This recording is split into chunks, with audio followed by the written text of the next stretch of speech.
yourself as a youngster in the embrace of an organized religion, a place that's portrayed as your ultimate sanctuary. You're surrounded by a community of people who appear sincere, caring, and devoted. Yet, when life throws you into a dark corner and you most need a helping hand, you find that the same community becomes a mirage of support. How can this be? How can a place that promised you eternal trust, love, and community fail you so drastically? Tonight, we explore these very questions, pulling back the curtains on stories that have been swept under the rug but need to see the light of day. We're here tonight not to confront or accuse, but to illuminate and heal. If you've lived experiences that echo tonight's discussion, we urge you to share your story, thoughtfully and peacefully. Your voice adds to a growing chorus calling for accountability and transparency, not just for us, but for generations to come. Many of you have faced challenges and trials, sometimes in places where you expected safety and community. While tonight's discussion will not delve into graphic details, it does address themes that some may find highly emotional or triggering. And now, let's delve into this evening's compelling dialogue on the critical thought.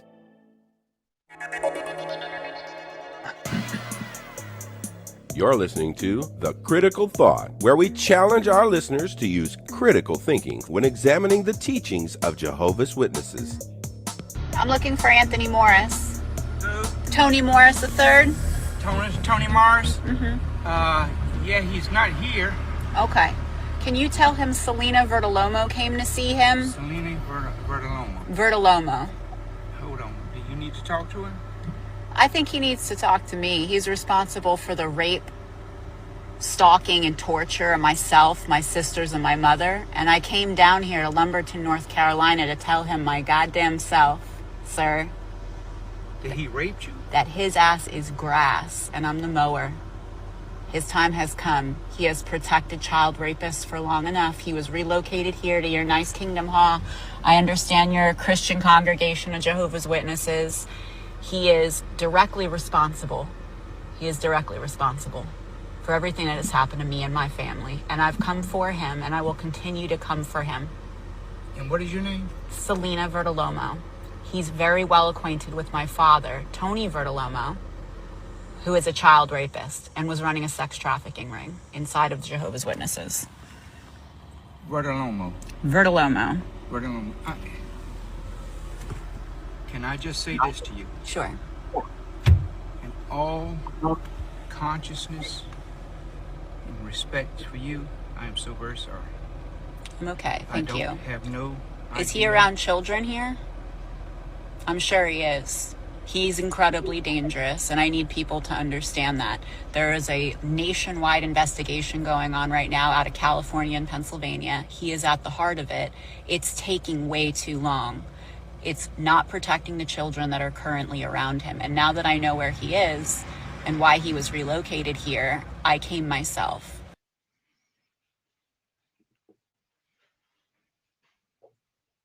This is JT at The Critical Thought. We'd like to welcome all of our guests, all of those who are online, and we have with us this evening a number of guests that we've invited. This is a video that has been released, and the ex-Jehovah's Witness community has been talking about this for quite some time this past week. And the reason why is because it is a very powerful video. And what we're going to do is we're going to take a look at the video as we've seen. We're going to discuss some of it.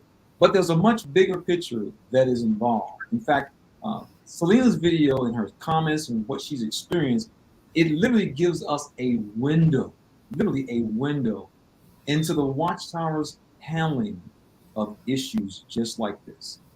She literally reflects the cases of literally tens of thousands of Jehovah's Witnesses all around the world.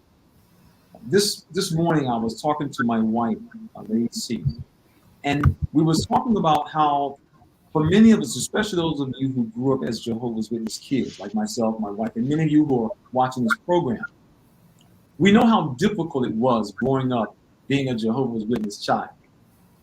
I cannot imagine as we was talking, we just can't imagine what it must be like to not only have grown up as a Jehovah's Witness kid, but to have had to carry this type of burden your life for decades. And as a result, people reach breaking points. And it's only human many times. And so we're going to discuss, how this CSA issue about the Watchtower is handled, how the governing body, the role they play. We're gonna have just an open discussion about it because, like I said, her video is literally just a window. And our guest this evening is my wife, Lady C, but we also have Jack. Jack has his own YouTube channel, Future Freedom. We had him on before. We welcome him back. Ephraim is a long-time supporter of critical thinkers. Ephraim is also an ex-Bethelite. So he brings with him as an elder also a ton of knowledge and information and just a perspective that's just simply good to look at.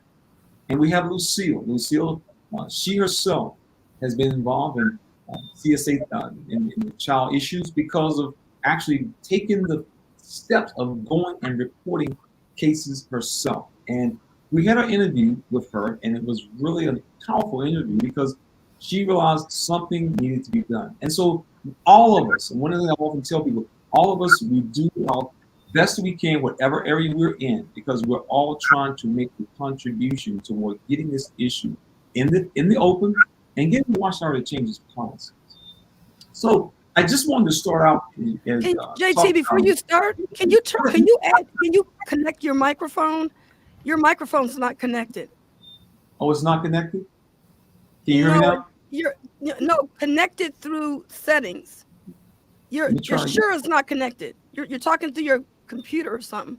Oh my goodness. Okay. It should be. I think you're talking through your computer. Oh my goodness. I can edit this out later. But your microphone, can you see it? Yeah, let's see if we can. Oh my goodness, I'm so sorry. Okay.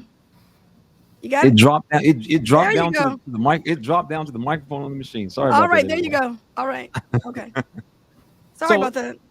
Yeah, sorry. I'm truly sorry about that. But I just wanted to just on Robin. When you first saw this video, what went through your mind? We'll start with Lucy, but ladies first. What went through your mind? Lucille. Okay. When I first watched the video, the first thing that I said when she talked about the trafficking ring that was in the congregation, I just said, wow. And every time I've watched this video, I've said the same thing, like, oh my goodness. And she's either placed herself in a situation where, if she's not telling the truth, we're at this point dealing with a defamation of character issue and it gets worse from here, or she is telling the truth, which my first impression of seeing it was yes. But for me, it wasn't. It was the fact that she drove all the way down there and the fact that she basically said, this is beyond just what happened to me. There was a trafficking, organization being run by my father in the organization. And every time I've got to that point in the video, I've just continuously just been like, whoa, wow. I mean, that's a really damning type of accusation that has some major implications. Oh yeah, we've talked to a number of people and they've expressed, the same issue as well, and the same concern, and the just how powerful it really was. Even when you first saw, what was your impression when you first saw it? Same thing here. When I heard the word trafficking, that's what got to me. That's what, like I said, wow, what is this about? And the exact same thing went through my head. Like, if she's not telling the truth, then she could be in a whole lot of trouble. But if she is telling the truth, then I would just hope that she has proof. And I was even going through her video because in the comment section, she would answer to the people who posted comments. So I was watching the video comments, that the answer that she gave. And I also commented on the video and I said, well, I do hope you have proof of what you're saying. And she just tagged me she liked the comment, but she didn't directly answer. But that was what got to me, the war trafficking. And if she is telling the truth, I really do hope she has proof of it. Oh yeah, yeah. That's so true. What about you, Jack? When you first saw this video, you first heard it. What went through your mind? The first thing was Tony has no place to hide. I just felt like, you know what, Yeah. everybody knows him. I don't care what congregation they'll try to hide him, and he will be found, right? So this is probably a really big thing for him, for the congregation, for the organization, because they can't relocate him from one place to another, hoping this will disappear. So that was a big one. Like the previous person said, I hope she has proof of this. I think it's very important for us to feel like, you know what, as much as we hate seeing the cover up, we have to remember that just because somebody makes a claim that something took place, it does not automatically says that it is. So I hope she does have proof. I hope there is some stuff that is going on that will be brought to light. But as right now, we only have a claim, what she says, and I'm curious to find out what will happen soon. Yeah, And I would like to add, if you I may, can- because I wasn't surprised when Tony, when I started watching the video, I wasn't surprised that these allegations were coming up, because one of the things that was suspected is that when he was removed from the governing body, that he might have something to do with these child sexual abuse cases that are coming up, and all these people that are going that have been arrested. But then came the other allegations. So that once again, as I already said, that it turned out to be very serious. Although she wasn't afraid to mention her name, mention her father's name. So it kind of like makes you think. Oh yeah, oh yeah. Well, you keep in mind, and I had a chance to look at some of her older videos as well, and she explains in great detail, especially when this issue first came up. This issue first came up when she lived in California, and she was a child. And it's very unfortunate that we listen to these types of experiences and we see this same commonality in terms of how it is handled when it's brought before the elders. Basically, her mom was shut down, as she explained, and we know that is what happens when you go back further in time.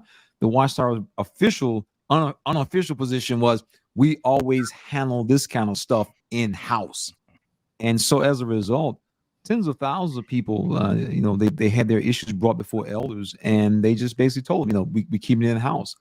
Do you want to damage the name of Jehovah? And so as a result, people have to live with this as they watch people who are being accused of this walk back and forth, and it's very, very devastating. Jack, let me ask you this: when she and her family moved from California to Pennsylvania, can you imagine what that letter of introduction that went from one body of elders to another must have looked like? Oof, that's a good question. Obviously, I don't know. Yeah. But most of the, you know how it is. The number one value for Jehovah's Witnesses is the image and what people say. If that's your top value, then the number one thing is like, who knows about this, right? And then we'll always try to make sure that everything is quiet. Now, I just wanted to share with you one case that I know of personally, and how case was taken totally different turn. And I tell you why. So what happened was, somebody that I actually knew admitted to molest children, and he went to the elders and he admitted what he has done. Now, interestingly enough, the elders said, you have to go and report yourself to the police, and we're giving you 1 week. If you don't do it, we will. Now, I heard this. He was disfellowshipped. He had to go to the police, report himself, and the case was handled, in my opinion, properly. Now, because I knew about this, I thought all the cases are being handled like this.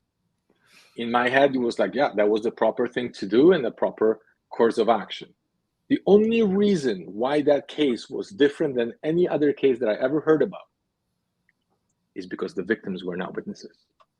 The victims were neighbors, and the neighbors found out, and everybody would know about it. So you would bring a bad light from the outside world into the congregation if he was not disfellowshipped, if he didn't report himself to the police. He would look bad, so the elders knew what to do. And this was 20 years ago almost. So they knew what to do. They knew the proper procedure. They knew how to handle it, but they would handle it properly only if the victim was not a Jehovah's Witness. So imagine, they would protect the children of the neighborhood, but they would not protect their own. Because inside the congregation, it just looks bad. And they care about that image more than about anything else. So when letters like this come to the congregation, when they see stuff like this, the first thing is, who knows about this, right? And what can we do to keep it quiet? It's really hard to watch. Yeah, that's Wow. powerful. Ephraim, from your experience, have you found that is, as Jack mentioned, basically the number one question that gets asked? I just recalled the exact same situation in the Frost congregation I went through. There was this person who was molesting a child, and he was taken to the authorities. Same thing. Is because everybody knew. And why? Because the person he was molesting was not a Jehovah's Witness. It was his wife's granddaughter, and they were not witnesses. So that's how it just brought that. I just remembered that. But on the other hand, I have a good friend and her cousin who were witnesses, and they were also abused in the organization. I never knew about it until after I woke up, and she woke up and she gave me a call and said, and she told me the story, and she told me that they were ordered to either shut their mouths or the entire family would be facing judicial commission and possibly be disfellowshipped. Wow. Yeah, that and see, these are the type of stories or experiences that so many people have, and because and this is what makes that whole judicial thing so messed up. You can't talk about what you talked about in the meeting, and so you can't share whatever happened in the meeting. So if you start talking, then people go into disbelief. Lucille, let me ask you a question, and no, we just mentioned this before. When you were, and one of the questions that came up, and we wish we had been able to get you back to cover it, in the experience that you related, and some people asked the question, why you didn't go to the police in the incident that you were involved with, instead you went to child protective care.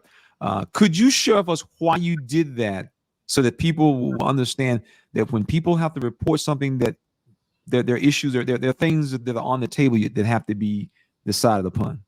Sure. I didn't have enough information. If I had been in a situation where, let's say, I opened a door and walked in on someone doing that to a child, I'm not reporting that to CPS. I'm calling the police immediately, because I have basically a victim and I have a perpetrator that are in the home, and this is a current situation. The police can handle that. But in the situation that I had, the reason I had to report it to CPS was because I didn't have enough information. I had a secondhand story. It was alleged. The person didn't know the name of the perpetrator. They only knew the congregation and the age of the child.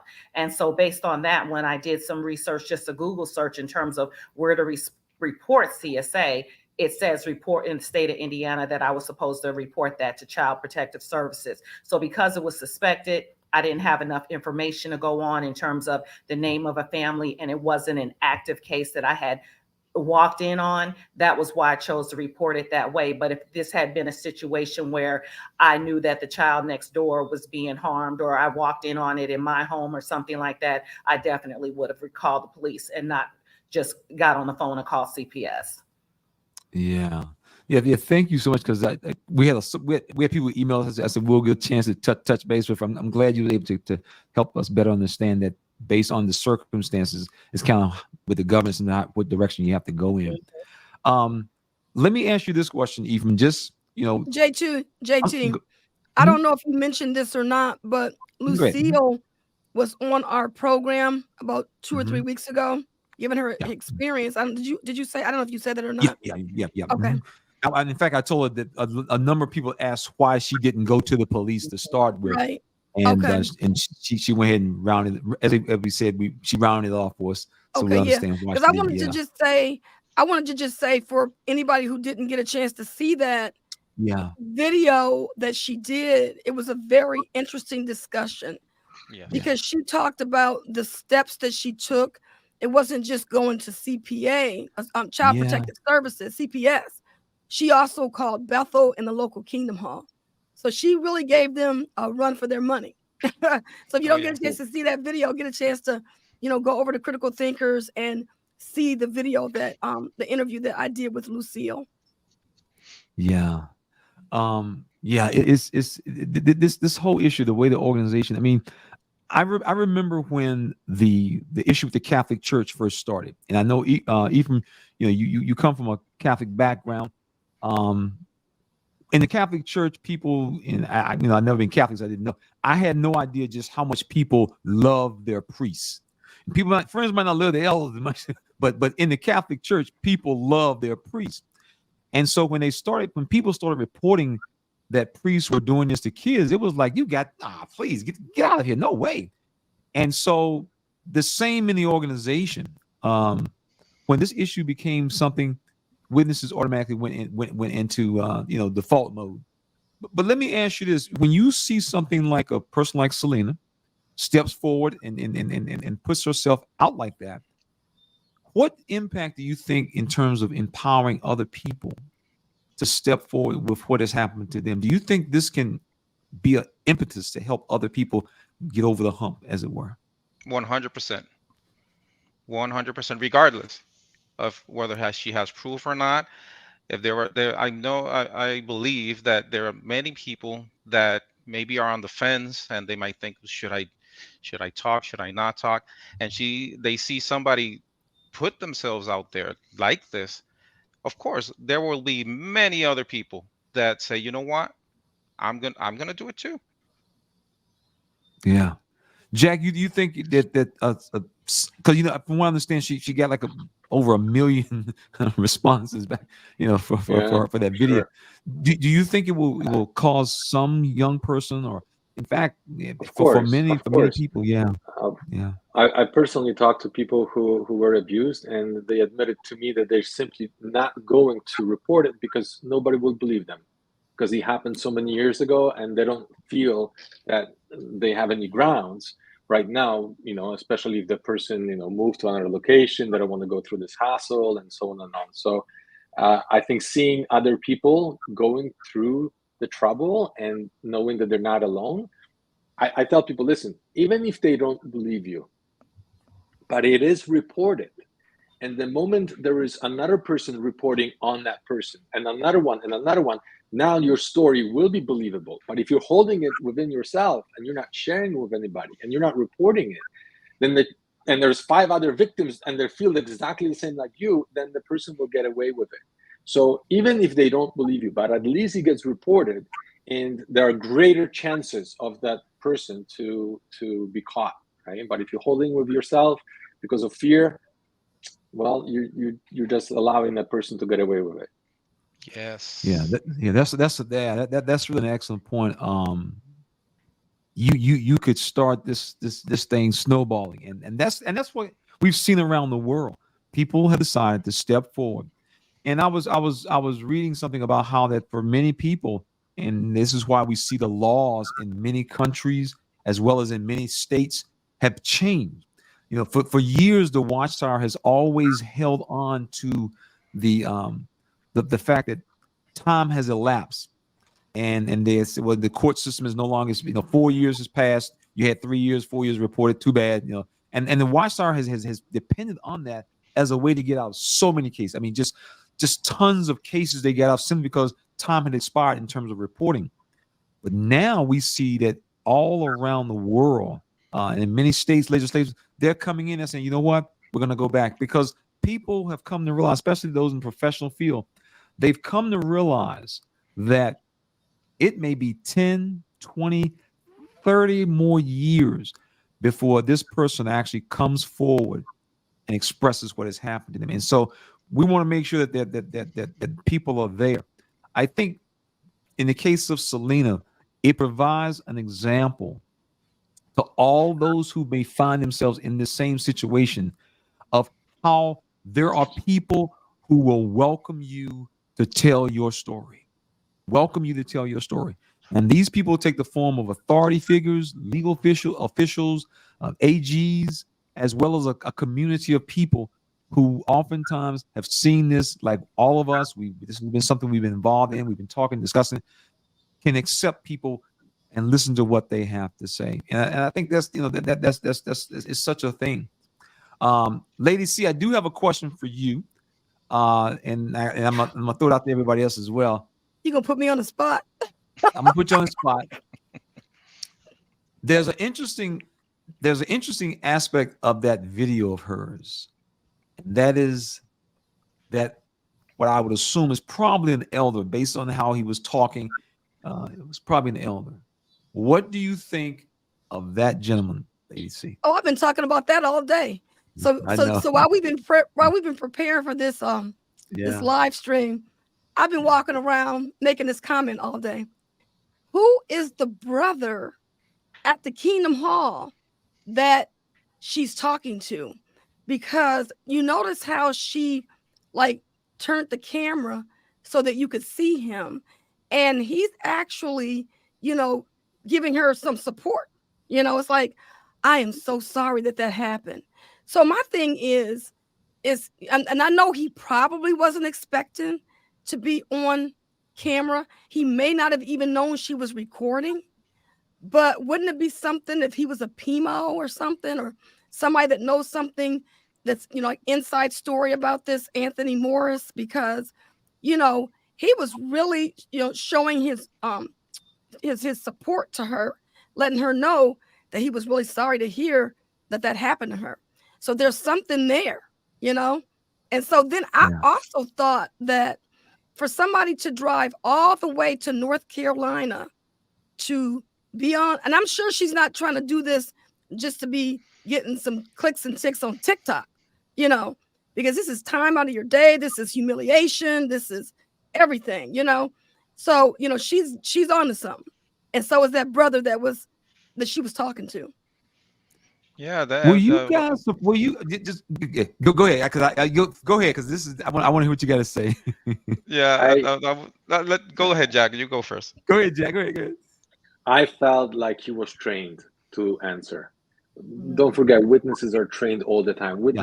Elders are trained even more, right? So just like we are trained what to answer at the door in case somebody's hostile towards us, in case somebody's, throwing accusation about the blood transfusions and so on and on, witnesses are trained what to answer. We actually had a book, right? Reasoning book. And in that reasoning book, it was like, well, if somebody says this, answer this, right? Answer 1, 2, or 3.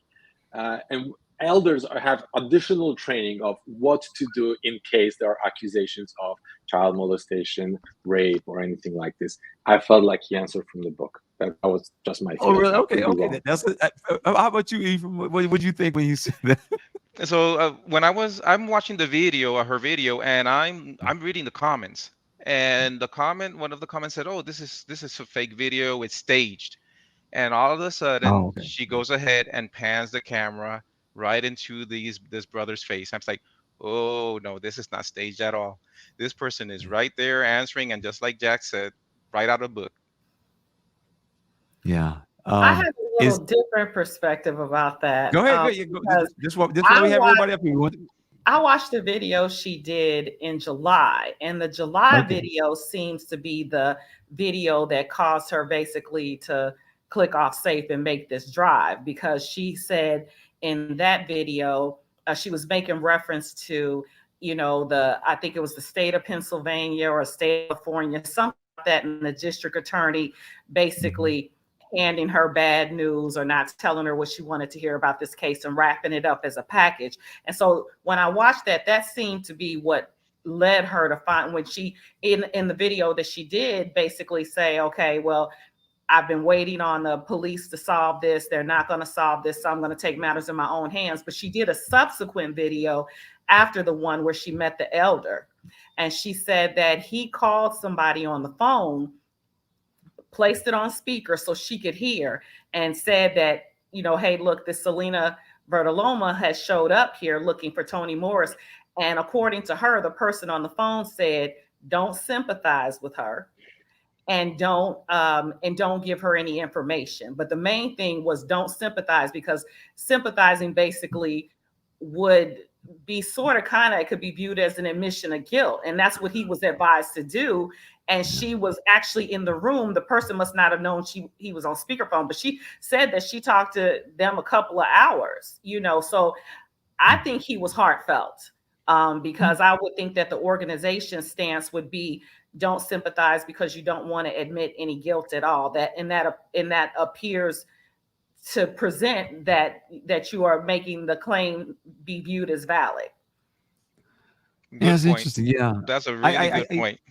Yeah, I thought I was somewhat surprised at what he said. And then, like Jack said, you know, we as L, you know how to smooch over stuff, but just listen to his tone. It made me think this man knows about these types of cases, seen these types of cases, because the accusation was against a governing body member. I thought he would go straight into JW mode, just straight into JW mode. Let's remember the governing body, and you know, I don't know, I don't think about this case. He didn't try to like, well, you know, I don't know anything about this, because that's generally what happens when they call the Kingdom Hall and they try to talk to somebody at the hall. The person plays dumb. I know nothing about it. But this guy was like, you know, I'm sorry if that happened to you. You know, but I was surprised he didn't go into JW mode. But you know what I would have been thinking? I'm gonna tell y'all right now. I would have been expecting. Y'all saw them Kingdom Hall crashes, and y'all saw how nasty those brothers were to those people, and how they told them to get off their property and all that kind of stuff. Yeah. It wasn't about no. I'm gonna show you some compassion and make some nice statements. They were like, I'm gonna have to ask you to leave. Yeah. You know, that sounds more Jehovah's Witness to me than what that man was saying. Yeah. He actually said, "Did he rape you?" Yeah. I mean, it's and this is what makes, you know, and this is what makes this thing so ironic. You see what Jack said? Jack gave a perfect example of how elders are trained how to respond. And then other perspective is, well, he might have been sincere, and that's what makes this organization so dangerous. This is the type of stuff that makes this organization so dangerous. We get this appearance that they care.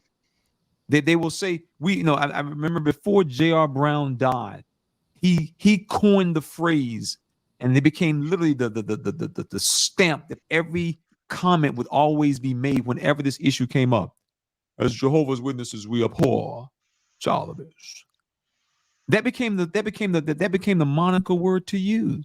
And yet, when you look at what they do, and if anyone has looked at any of the trials of how they treat these people when they get them into a courtroom, and these are fellow brothers. We see what they do to people. They try to shred people, and so the Watchtower, this legal. I don't know how it was when you were at Bethel, even, but I know when I was at Bethel, man, we had like 12 people in legal. 12. That included attorneys, paralegals, and staff. Man, from what I understand, the last time I talked to them, it was in excess of 200 people working in legal. The Watchtower is buried up to their knees in mud on this issue, and that doesn't include all the commercial or non-witness law firms around the country and the world that they put on retainer and they hire out. And this is why we see all these Kingdom Halls disappearing, man. They have no choice.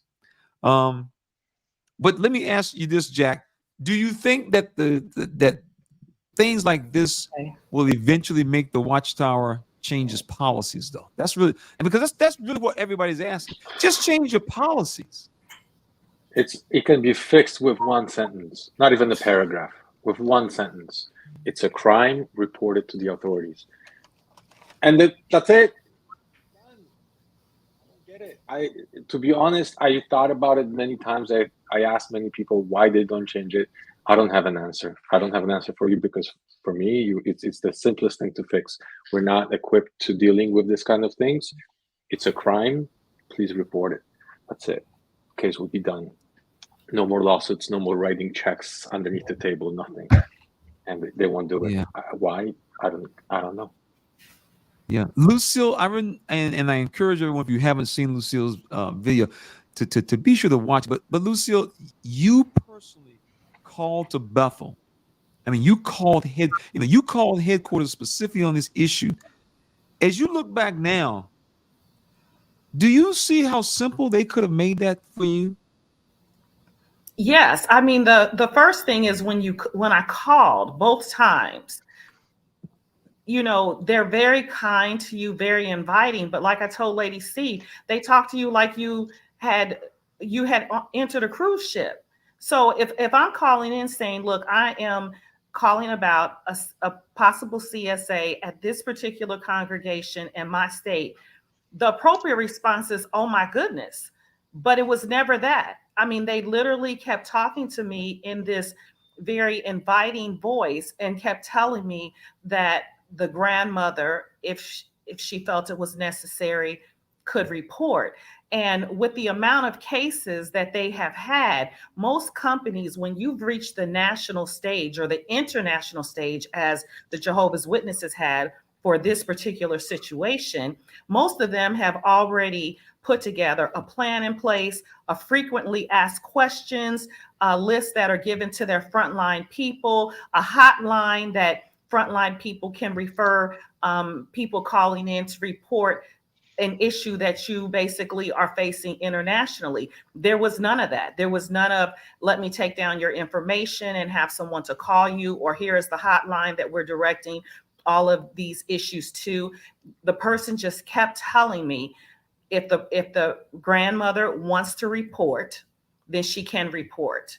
And that's what I thought was just really odd, that the voices never changed. It was almost, they didn't take it seriously. There was only one woman when I first called in and she said, may I ask the nature of your call? She was the only person that when I told her said, which is an appropriate response.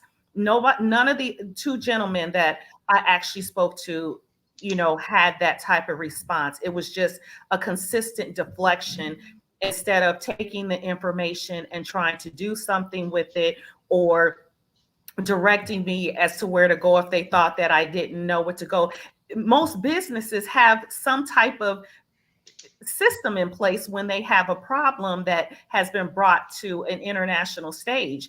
And the fact that they didn't have that in place to address that was really confusing to me. Yeah, I can imagine. Hey, Ephraim, let me ask you something. She mentioned when she called Bethel and the sister on the switchboard answered the phone.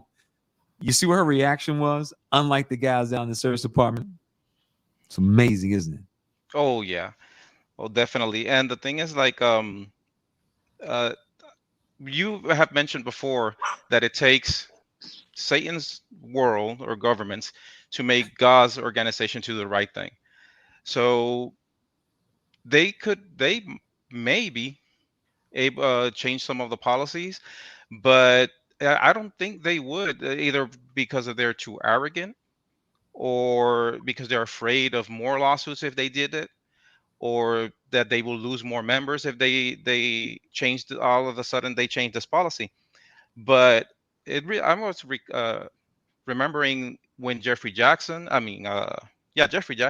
was in the Australian Royal Commission, and he said it would make us, if all of the states would have the policy in place that we had to it was mandatory to report CSA to the authorities, you would make our life a lot more easier. You make our work a lot more easier. To me, that statement was completely disgusting. Is that, are you kidding me? You're actually saying that unless Satan governments tells you to do something, you will not do it? And sadly, this policy of making a difference between a crime and a sin and how to handle it, this actually was implemented by Ray France himself when he was part of a governing body before writing Crisis of Conscience.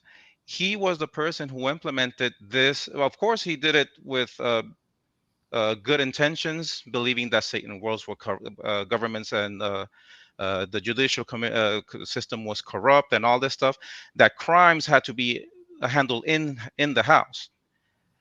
But little did he know that it will roll over into CSA and the consequences that they came afterwards. Yeah. Maverick had made the point that the Watchtower couldn't apologize because it would open up a can of worms for those guys.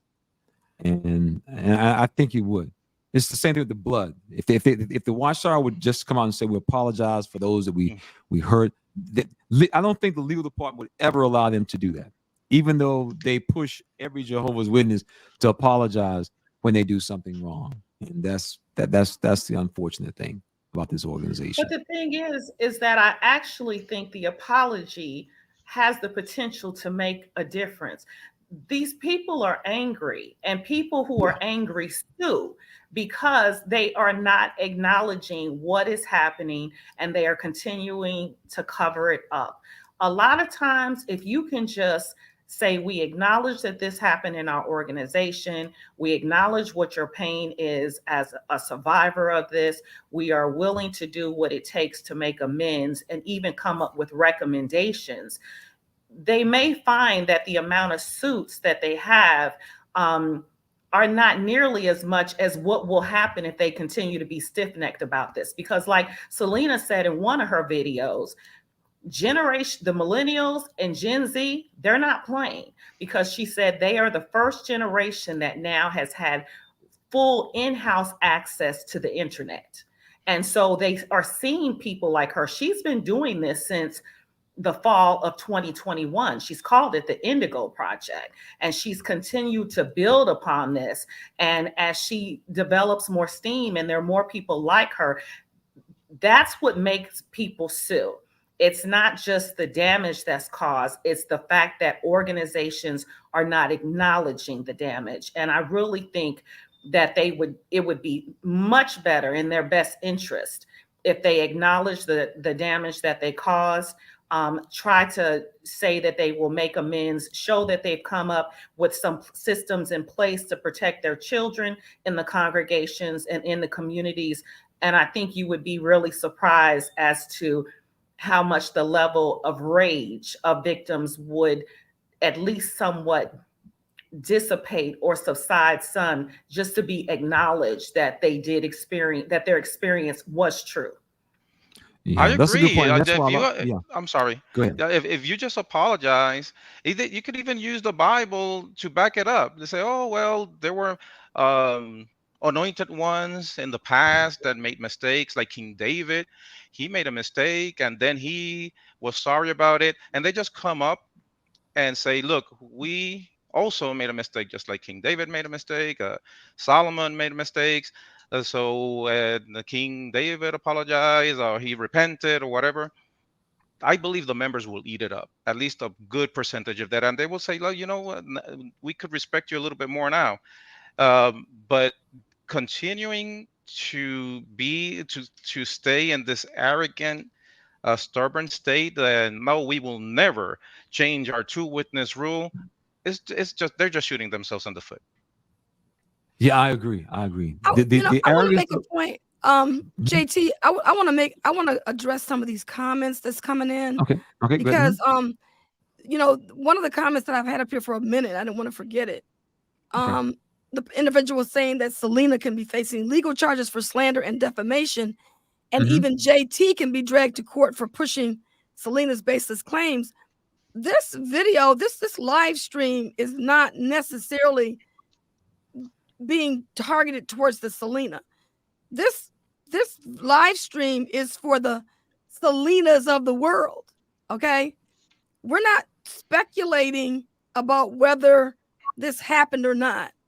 We're talking about there's a lot of people out here that is no doubt in her same situation. And at any given time, it could be a whole lot more people coming out.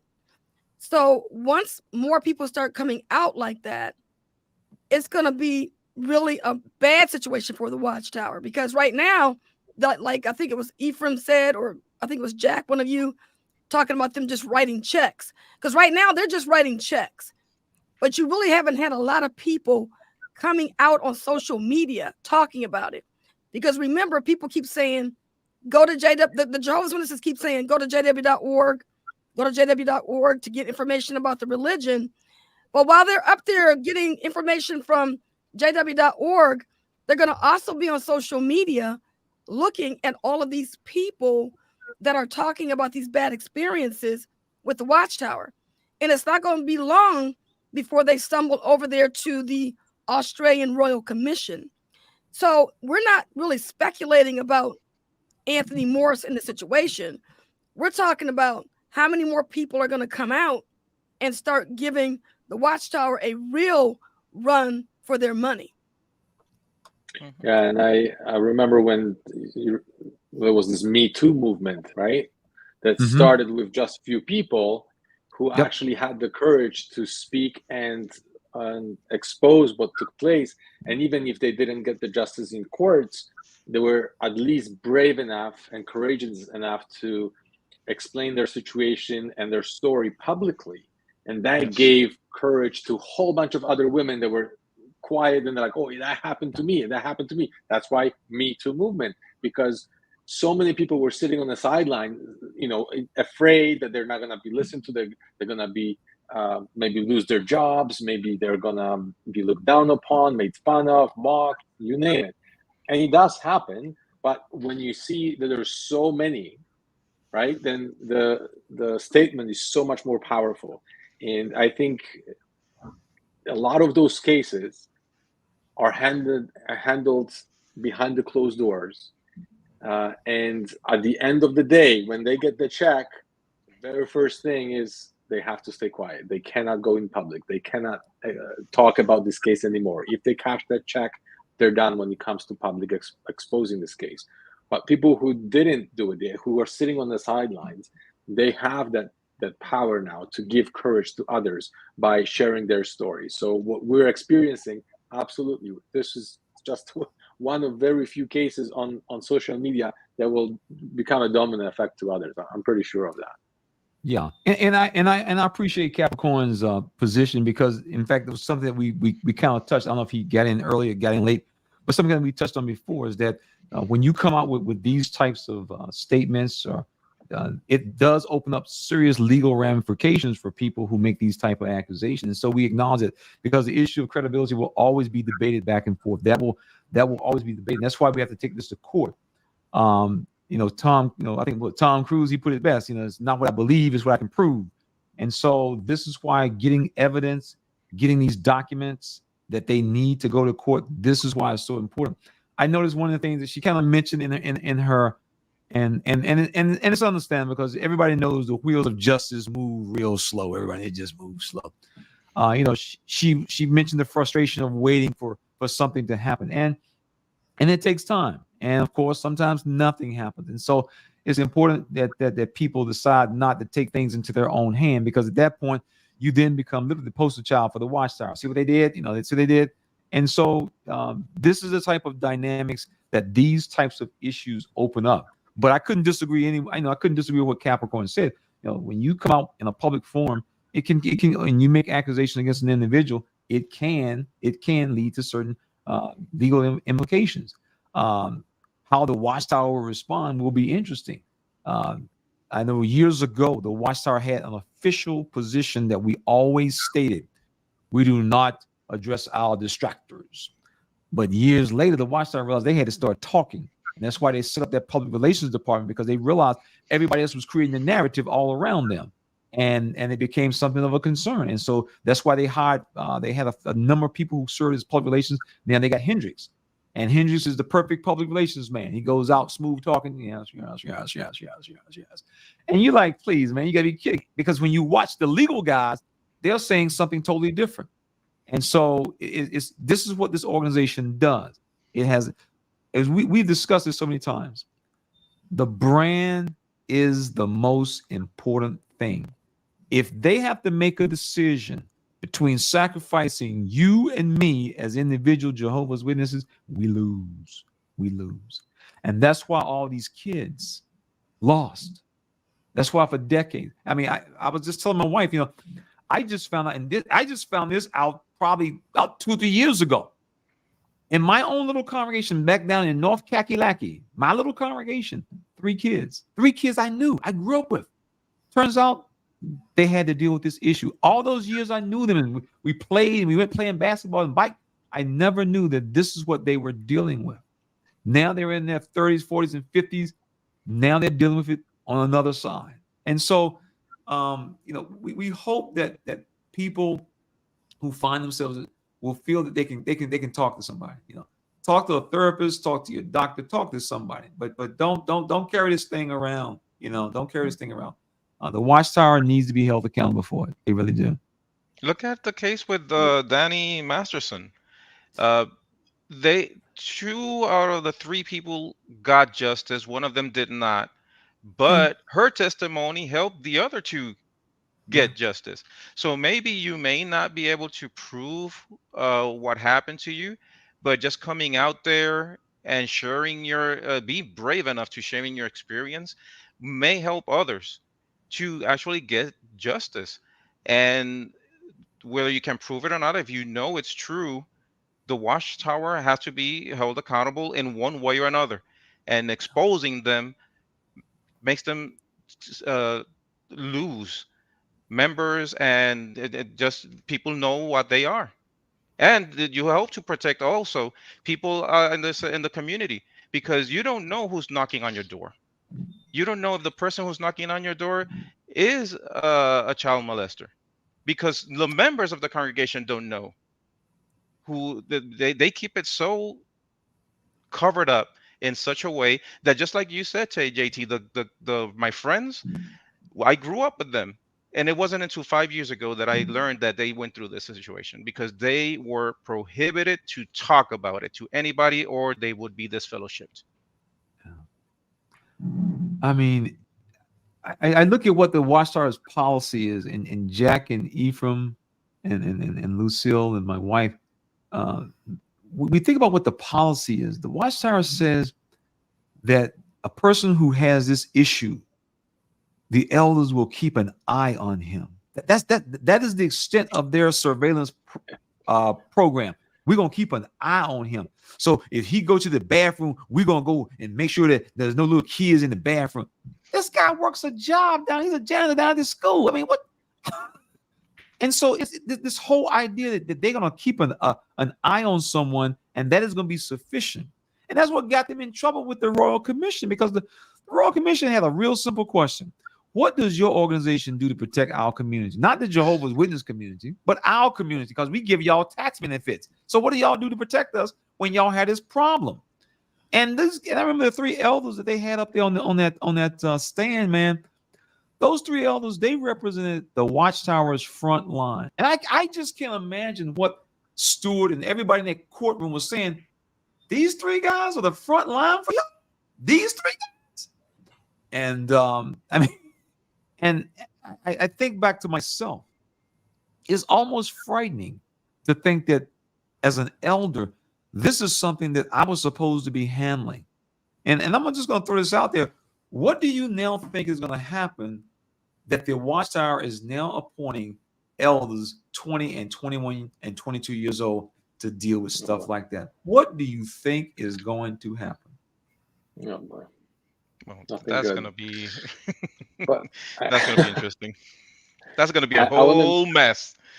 Yeah, I want to mention one more thing that I think it's very important to mention. For people who are not witnesses, very often they see this thing happening and they're like, well, the elders told you not to report it. Why didn't you report it? Or the mother goes, tells to the elders what happened to the child, and then the elders talk to you and they say, well, it's better if you don't report it. It doesn't look good. Well, it doesn't matter how it looks. Why don't you go report it? And people don't realize how powerful the organization is when it comes to keeping people's mind at bay. Because what happens is deeper than just disfellowshipping. is that fear that Armageddon is just around the corner. And people believe it very strongly. And if you are disfellowshipped or not even in favor of the organization, the Armageddon comes, you're gonna die because you just turn against Jehovah and his organization. So going against the recommendations of the elders deep into these people's minds literally could equal death, and they lose everlasting life, they lose everything. So it's not as simple as, oh, you could have just gone and be disfellowshipped, big deal. No, it is a big deal. And I think for those witnesses who are watching, they understand. But for people who are not witnesses, they're like, what are you talking about? You just go, right? Like, you don't care what the elders said, and you just go to the police. It's not that simple, because if you replace the word Jesus, Jehovah with, I don't know, unknown friend, and you say, well, my unknown friend is coming, and unless you are part of us, he will kill you.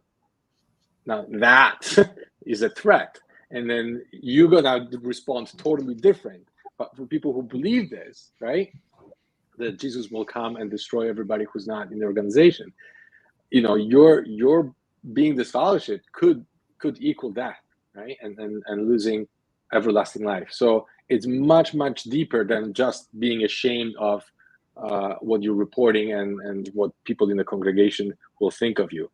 It goes much deeper than that, and that's why people are not going, and that's why they rely on the elders. You tell me what to do because I just want to be obedient. I don't want to die, right? So it's very important for people to understand who are not witnesses how deep that stuff goes. That is so true. Right now, in one of the latest broadcastings, didn't they just say that following elders' directions is the equivalent of following Jehovah's directions? Yes. Oh, that yeah. was just like maybe a week ago. So they keep getting bombarded with this indoctrination. Yeah, they do.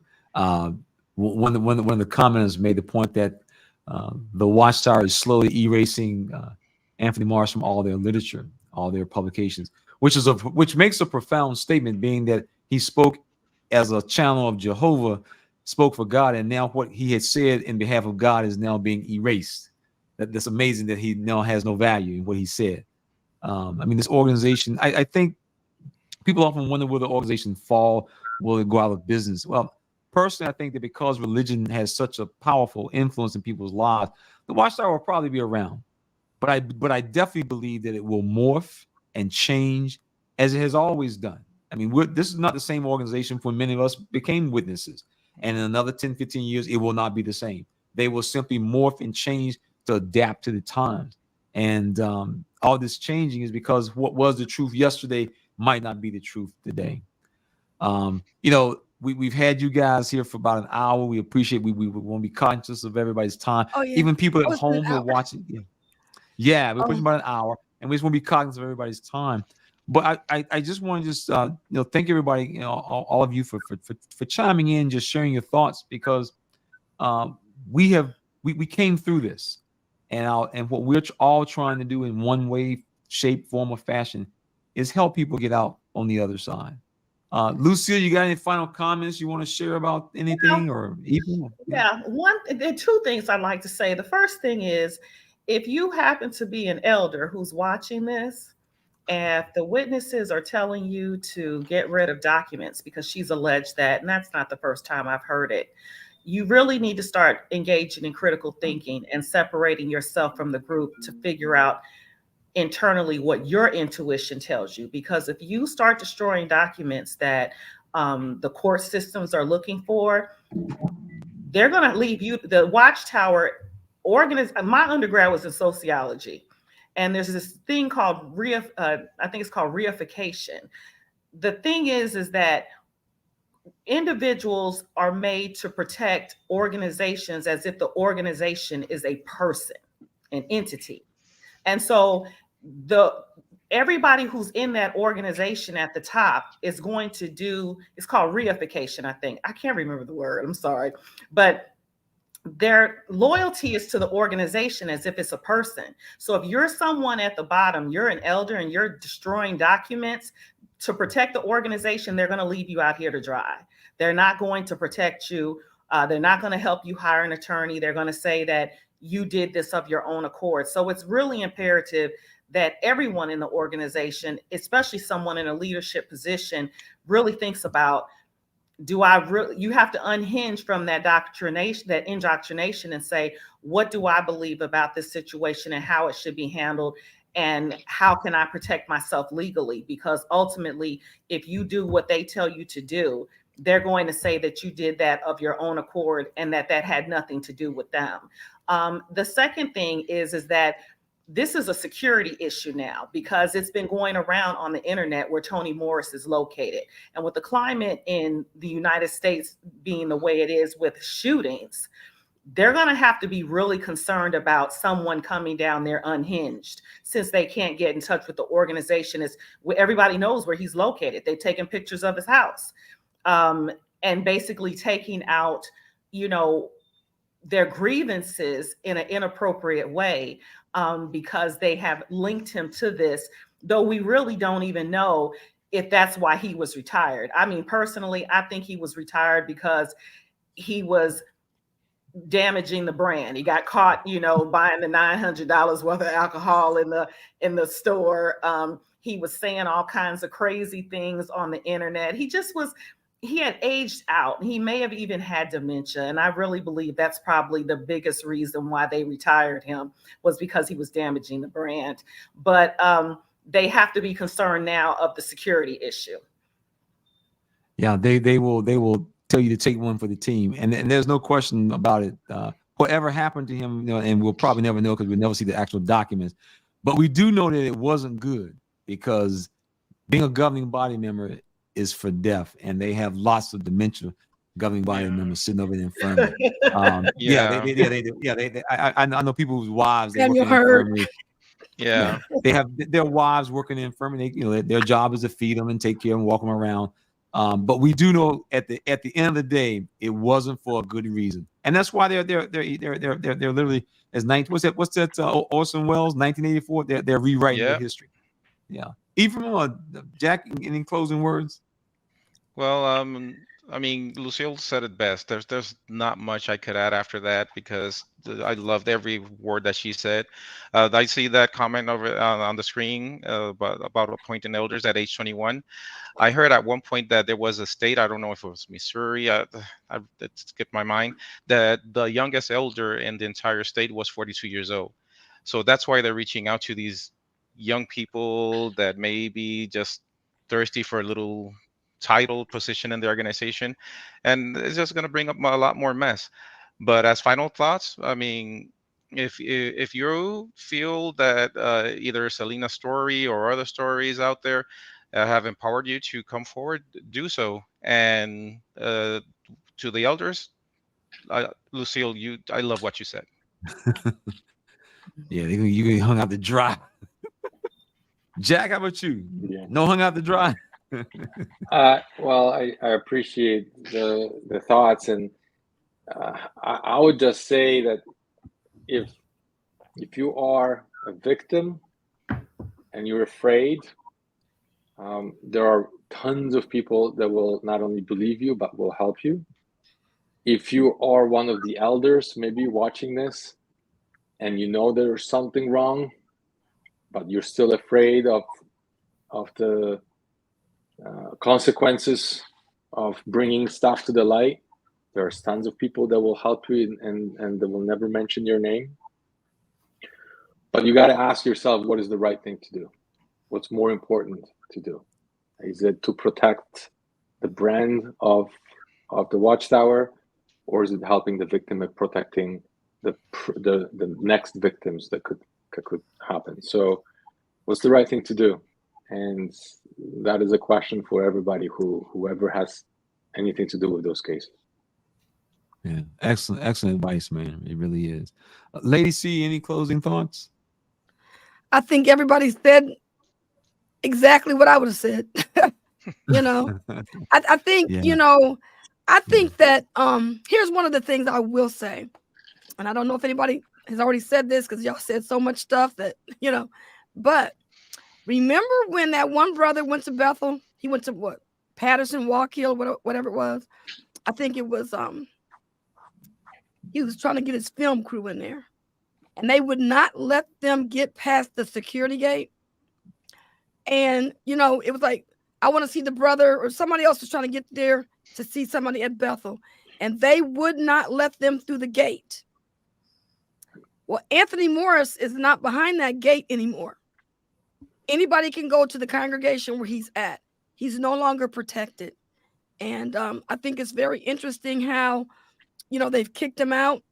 They put him in a home. Of course, his name is on the home, and he's living out here, but he's not, as far as I know, he is not in a gated community anymore. So he no longer has any security. So it just goes to show, like Lucille said, they're not giving you no more protection once you're gone. Mm-hmm. Yeah, the Watchtower is a very wealthy organization. They have plenty of money, and they spend that money however they choose. And unfortunately, many times for so many people, they even asked the Watchtower, you know, in the Royal Commission, you know, are y'all guys going to help, you know, provide some funding to help the victims? And the Watchtower gave this, oh yeah, we're looking to it, and they tried to duck and dodge, and no help, and then they threatened with their little taxes and thing, and all of a sudden, okay, we'll see what we can do. But that's this organization, and I think Ephraim mentioned, you know, this organization will only do what is right when they are forced, and that is so sad to have the title of God's organization. It is so sad. But we want to thank all y'all guys this evening. We want to thank all of those in the audience, and we know that this will be battered back and forth forever. I know that's what the EXJWs community does. It's what people in general do. So, you know, it's understandable. Everybody will have a perspective, a viewpoint, and everybody's entitled to share it. And that's what makes life so good nowadays. We're no longer Jehovah's Witnesses, where we all have to think and walk in the same track. And that is probably one of the best things about leading this organization. You now can decide for yourself. Is this something I believe? Is this something I don't believe? That's up to each individual. And it is a wonderful feeling to know that I'm not going to die and you won't die simply because you don't agree with me or I don't agree with you. And that's just the way it is. This has been JT. Thank you for being in our audience. Yeah, thank you for being in our audience. We want to thank Jack. We want to thank Lucille. We want to thank Ephraim for sharing their thoughts. And thank you for your time. And like I said, we won't be caught. We don't want to drag it on too long, but we want to thank everybody for your time. And for everyone, have a good evening, and we hope you have a good week as well. Could y'all guys just stay on just for a couple of minutes so we can just wrap up some housekeeping, and we appreciate that. Take care. This program was sponsored by Critical Thinkers. The views and opinions of our guests do not necessarily reflect the opinions of Critical Thinkers.